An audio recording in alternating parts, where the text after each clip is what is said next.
Welcome to The Explainer. Today, we're going to unpack a story that, it seems really simple on the surface, but it holds this just radical, world-flipping teaching. All right, let's just jump right in. So we get dropped right into the middle of a scene. It's messy, it's everyday life, and boom, there's immediate tension. You have parents hopefully bringing their kids to Jesus, and as own followers, the people you'd least expect, are trying to shut it down. So why would they do that? Well, that clash, that question, is at the heart of everything we're talking about today. Okay, so first up, an unexpected confrontation. Let's really break down this initial moment, because what you're seeing are two completely different perspectives on what's important, and they're colliding right here. On one hand, you've got these parents, right? And their motivation is just, it's so simple and pure. They aren't asking for anything complicated. They just want a touch of divine favor, a simple blessing for their children. They see Jesus, and in him, they see hope. But now let's flip it. Let's look at it from the disciples' point of view. To them, this is just an interruption. These children are a nuisance, getting in the way of the real, important work they think they're doing. They're basically acting like bouncers, gatekeepers, protecting Jesus' time based on a very worldly idea of who matters and who doesn't. And it's exactly that way of thinking that Jesus is about to completely dismantle. And that brings us right to the main event, Jesus' radical reversal. This is the moment where he doesn't just disagree with his disciples. Nope, he flips their entire worldview upside down. And with these words, Jesus issues this swift, definitive correction. It's not a suggestion, it is a command. He's saying, stop getting in their way. He stops his followers from blocking the very people he says the kingdom is for. And you gotta understand, this is so much more than just being polite to kids. This is a fundamental rewiring of their whole value system. Jesus is taking their social ladder of importance, where the powerful and influential are at the top, and he's turning it completely on its head.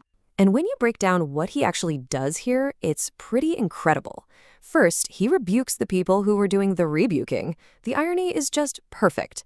Then, he doesn't just tolerate the children, he calls them close to him, showing them honor. He elevates the overlooked over the self-important. And in doing so, he affirms that their worth is just a given. It's not something they have to earn. So, what in the world does Jesus mean when he says the kingdom belongs to such as these? This is where the whole idea of a child becomes this powerful metaphor for a certain kind of spiritual posture. It's the key to the kingdom. Now, we have to be super clear about this. When he says childlike, he doesn't mean childish. It's not about being naive or ignorant. It's all about your spiritual posture. It's a posture of trust, of humility, and this complete openness to just receiving a gift. So how do you actually do that? Well, let's make it really concrete. Think of it in 3 steps. First, you have to shed the illusion that you're self-sufficient, that you've got it all under control. Second, you have to trust without demanding all the proof up front. Kind of like how a small child just trusts a loving parent. And third, and this one is huge, you have to learn to receive, not achieve. And honestly, this right here, this is the core of the whole thing. As adults, we are wired to think in terms of earning, of deserving, of achieving. But the kingdom's economy is completely different. You can't earn your way in. You can't achieve it. It can only be received. Like a gift, with totally open hands. So now you can really see how this is all building to this huge, dramatic contrast. A world turned upside down. Jesus is literally laying out 2 completely opposite value systems, the culture of the world versus the culture of the kingdom. I mean, just look at this comparison. The contrast is absolutely stark.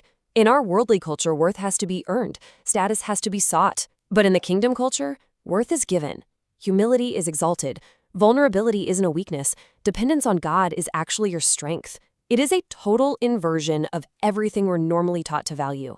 And just in case anyone thinks this is just, a nice, fluffy idea, Jesus follows it up with this incredibly serious warning. This isn't a gentle suggestion. He's saying that this childlike posture of receiving is the non-negotiable entry requirement. He's saying that pride, that self-sufficiency, it's like a locked door. It literally blocks your way in. So what does a 2,000-year-old story about kids have to do with us right now? Well, pretty much everything. Because this teaching, I think it's more radical and countercultural today than it was even back then. Just think for a second about what our modern world rewards and celebrates. skepticism, fierce independence, radical self-reliance, and of course, achievement, achievement, achievement. And then you look at what the kingdom requires, and it's the exact opposite. It requires trust, a healthy dependence, humility, and the simple ability to receive. So what's the big takeaway here? The invitation is it's profound. It's a call to actively unlearn the cynicism and the self-reliance that adulthood drills into us. And in its place, we're invited to relearn the wonder, the trust, and the openness of a child. It's not just a small tweak, it's a total transformation of our entire spiritual posture. And so that leaves us with this final, challenging question to think about. In a culture that is absolutely built on earning, proving, and achieving, what are the things that I need to unlearn so that we can finally approach God with open hands, ready to simply receive?